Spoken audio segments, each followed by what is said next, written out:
Hello again, Dr. Steele here. Today we are going to be talking about posture. Now it seems like the most simplest thing. Many of you might have been told when you're a young child, sit up straight, shoulders back, chest up, chin up.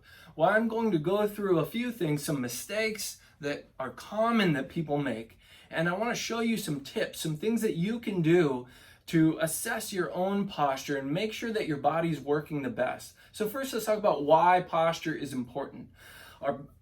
When we're talking about posture, we can break it down into two things: macro posture and micro posture. Macro posture is what you can do. Maintaining good posture, keeping your chest up, some things that I'm going to be going over today. And micro posture is the position of the bones relative to each other. There are 24 segments in the spine, and they can twist, they can tilt, they can shift. And those we can't really take care of on our own, and that's where chiropractic care comes into play.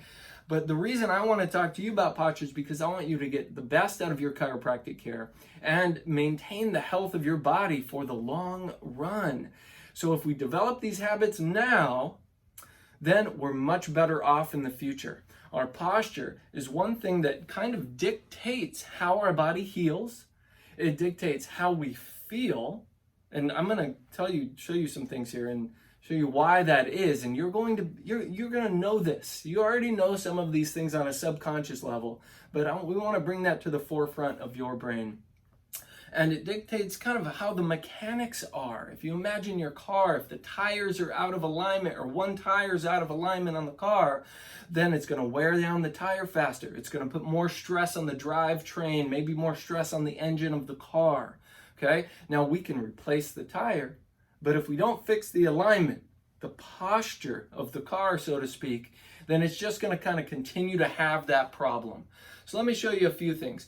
First of all, notice where your body is in space right now.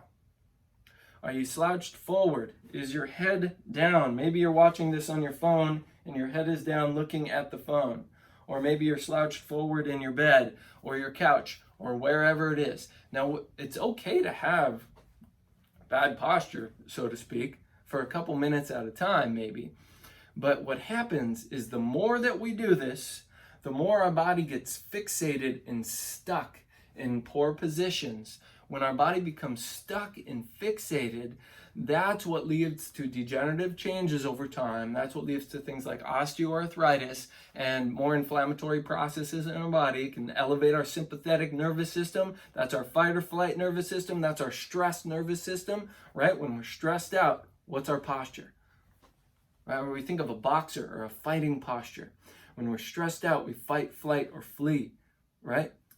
Fight, flight, or freeze, I should say. And so we can have this posture where we're just down like this. Now, what are we doing when we're looking at our phones for several hours a day? What are the kids doing these days? Now, it's by no fault of the parents, but I really encourage you, if you are a parent, to encourage your children to sit up straight. I'm seeing kids, teenagers, preteens coming in with chronic migraines, chronic headaches, chronic neck pain, back pain, all kinds of problems that you usually don't see until many years down the line. And it's because, partially, a big part of that is because of this poor posture they're maintaining. When the head is forward for so many hours a day, and the kids are on their phone, if you have kids, you know, they're on the phone all day sometimes, okay? So it's putting stress on these muscles of the spine, pulling, and there's actually a little muscle at the base of the skull here that attaches to the sac that surrounds our brain. It's called the dura mater. It's called the rectus capitis posterior minor muscle.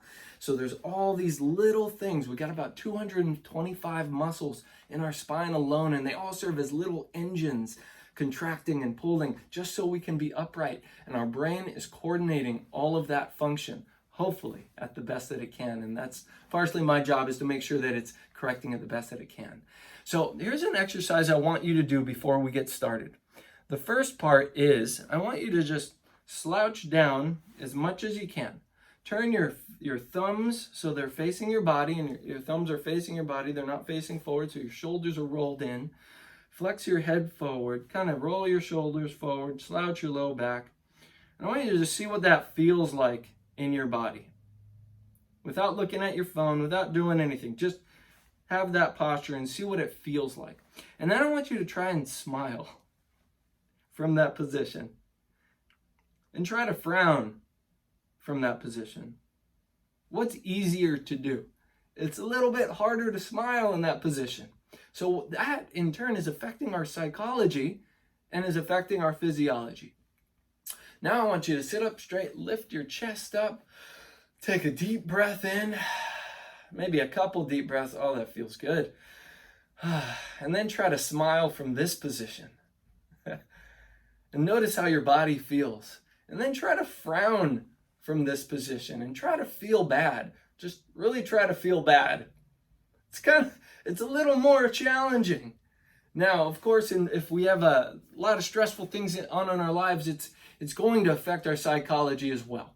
But this is one thing I want to share with you that you can do to develop your habit to have good posture and stay healthy. Okay? So just notice what that feels like. That's the effect of posture on psychology and physiology. So let's talk about how we can maintain good posture. So here's a few things. Let me bring this down a little bit. I'll step back. So first of all, let's talk about when you're standing and walking around. And many of these principles also apply to sitting, and I'll show you that in a second. So the first one is, the number one most important thing you can do to maintain your posture is not to squeeze your shoulders back. It's not to lift your chin up. It's to just pretend you have a string or a rope pulling right up on the center of your chest here, the sternum here, just lifting up gently. Not in a forceful way so you get that kink in your low back or any pinching or pain or anything like that. Now, if you have pain with any of this, you might need some chiropractic care. It's hard to say. But if you have pain with any of this, it's a good idea to get checked out. So lift your chest up. Take a deep breath in and blow all the way out there. Now, I didn't breathe in and then come down like this, which is how most people stand throughout the day. It's kind of like this. But what I want you to try to do is take a deep breath in and just let your body relax into that position. Now with our head, we have a particular set point that our body kind of likes, and I'll let you kind of try this on your own. So now our head could be too far forward, and we could be trying too hard and it's too far back, but for the vast majority of people, it's too far forward. And so we want to lift our chest up, nod your head a couple of times, and you'll feel the motion is coming from the base of the neck. And you'll find that there's a balance point where your head seems to balance right over your neck. If you don't feel this, we can talk about that in the future. But you should be able to notice that. Another thing that I see, especially when people are walking around, is that you want to pay attention. I'm going to move this down a little. Pay attention to where your thumbs are in space. Okay? Are your thumbs pointed forward, or are they pointed in? Watch my shoulders when I turn my hands in.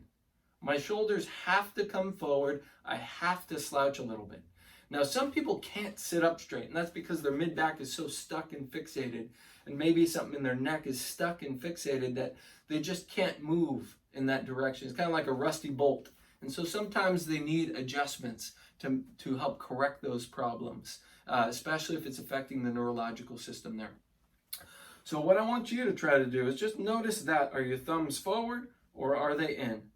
Make sure your thumbs are pointing forward for the most part, for what's comfortable for you. If it's causing some pinching or some straining in your back, to do that because maybe your back muscles are weak, or maybe because we have some fixations in the spine. Of course, we're going to have to modify that, but that's a general rule that everybody should be following. Just trying to have your thumbs pointed forward. Lifting up the chest, not squeezing the shoulder blades back, but just kind of having your chest lifted slightly, having your head balanced over your neck, and having your thumbs pointed forward. This is a wonderful posture for people to maintain. Now, another thing that I see sometimes, especially when I'm downtown walking around, it's kind of a bad habit of mine, or maybe a good habit, but I just notice people's bodies and how they walk and how their mechanics are. So what I want you to think about with yourself is sometimes when people walk, they walk with a sway back, meaning their back is coming backwards, so to speak, and they're creating too much of a curve, too much of an arch in their low back, and they're leading with their hips when they're walking. This is going to put a lot of strain on the hips, knees, low back, and eventually other things, and cause that pain, that nagging pain, and contributing to things like sciatica, okay? So what we should be doing, and I should create another full video on this as well, but keeping the chest up, thumbs forward, and when we're walking, we're actually falling forward. Walking is actually a controlled fall, and so we want to be leading with our chest coming forward, not leading with our hips coming forward, and we're maintaining that sway back posture. So a few things so far: chest up slightly, thumbs pointed forward, walking with our chest leading, not with our hips leading, and balancing our head over our neck. Those are some great things you can do every single day. Now let's talk about when you're sitting. Scoot this down here. Good. I think you guys can see me okay. One of the most common things that causes shoulder problems is people are on the computer and their one shoulder is rolled forward. You see the difference here?